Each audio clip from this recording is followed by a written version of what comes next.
Good morning. This is Larry McMillan with the stock market update on Monday, April 17th. Well, it seems like the same thing keeps happening. The market edges slightly higher, but really intraday volatility is almost negated by the close because every day we're closing just near unchanged. In any case, the overall picture is that the internal indicators are still bullish, but SPX has really not been taking too great advantage of that. So right now there's resistance above here at 4,200 and then at 4,300. So those are both very heavy resistance levels.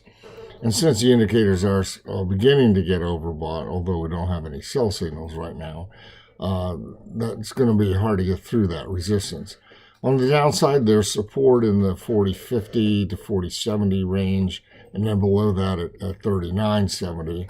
If we go lower than that, then say below 39.50, then we're going to have a problem, probably extending a new downward leg at that point.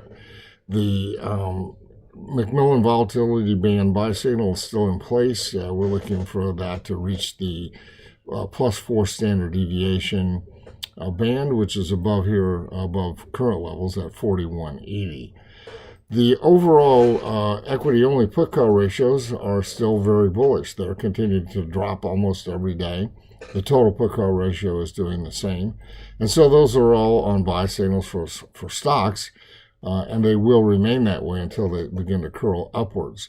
The only potential problem here is that the weighted ratio is getting very overbought, but still, overbought does not mean sell. On the other hand, breadth has just been flopping back and forth, and it's really become a very whipsaw kind of indicator. Right now, the breadth oscillators are clinging to buy signals, but today, breadth could be negative by the end of the day, and if it is, the breadth oscillators will probably roll over to sell signals.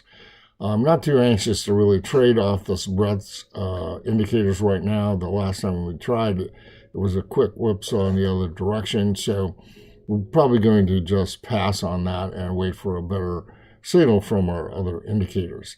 The new highs versus new lows indicator remains neutral, as neither new highs nor new lows on the New York Stock Exchange is taking control at this point in time. What is a bit unusual is that VIX has dropped now to 17, which is a 16-month low. And that keeps the trend of VIX buy signal in place, in other words, buy signal for stocks. It keeps that in place. The VIX spike peak buy signal that we had previously has expired profitably. And with VIX this low, there's two camps, really. One is that it's very overbought and due to snap back to the upside. And the other is that the market's ready to enter into a new bullish phase where VIX trades at lower levels. So we'll just have to see how that develops. The construct of volatility derivatives is improving. That means the term structure of the VIX futures is sloping upwards now all the way out through September. And as long as that's the case, that should be helpful to stocks as well. So as I said, overall, we're following our internal indicators, most of which are on buy signals right now. We are not holding a core position at this time at all. I invite you to visit our website, take a look not only at our newsletters, but at the page where we talk about the CBOE 50th anniversary coming up. We have some great interviews there with people who were trading at the beginning of the listed option markets, which was a very interesting time financially. So thanks for listening, and have a great week trading.